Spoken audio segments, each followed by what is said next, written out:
শীতলা অষ্টমী কি? কেন শীতলা দেবীকে এই দিনে বাসি ভোগ নিবেদন করা হয়? এদিন কি কি নিয়ম মেনে চলা উচিত? কেনই বা বাংলার ঘরে ঘরে পূজিতা হন মা শীতলা? জানুন শাস্ত্রের সেই সকল নিয়ম আমার আজকের এই ছোট্ট ভিডিও থেকে। নমস্কার বন্ধুরা, অজানার পথের নতুন পর্বে আপনাদের সকলকে স্বাগত জানাই। হিন্দু ক্যালেন্ডার মতে হোলির ঠিক 7 দিন পরেই পালিত হয় শীতলা অষ্টমী। সাধারণত সপ্তমী ও অষ্টমীতেই দেবী শীতলার পুজো করা হয়।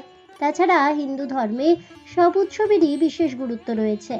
চৈত্র মাসের কৃষ্ণপক্ষের অষ্টমী তিথিতে পালিত হয় এই শীতলা পুজো। রীতি অনুসারে এদিন দেবীকে বাসি খাবার ভোগ হিসেবে নিবেদন করা হয়। বাড়িতে এদিন গ্যাস বা উনুন জ্বালানোর প্রথা নেই।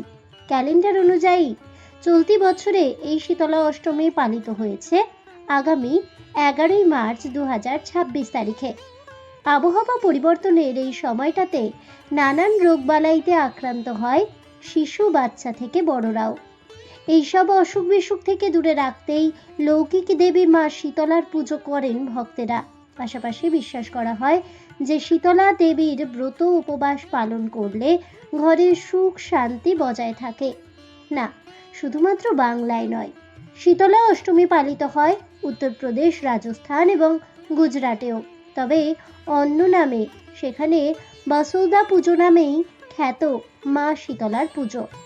এদিন বাড়িতে আগুন জ্বালানো হয় না, এমনকি শীতলা পুজোর সময়ে প্রদীপ ধূপকাঠিও জ্বালানো উচিত নয়।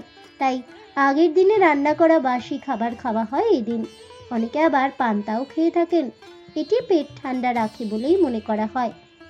এদিন সকালে গঙ্গা স্নান করা ভালো। সেই সাথে পুজোর দিন দেবীকে বন্দনার পাশাপাশি নিম গাছে জল নিবেদন করাও অত্যন্ত শুভ।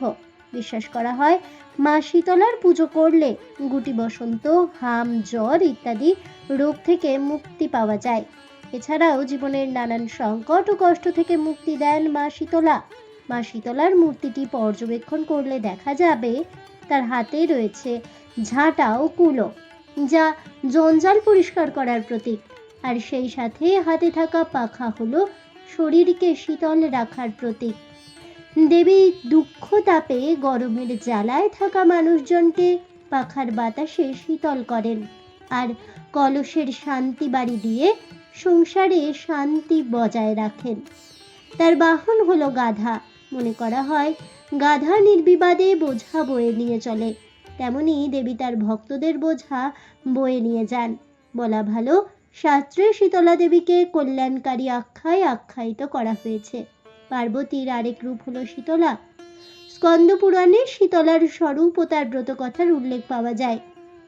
ধর্মীয় ধারণা অনুসারে শ্রদ্ধা ও ভক্তিভরে মা শীতলা দেবীর পুজো করলে সেই ব্যক্তি সর্বদা রোগ মুক্ত থাকেন।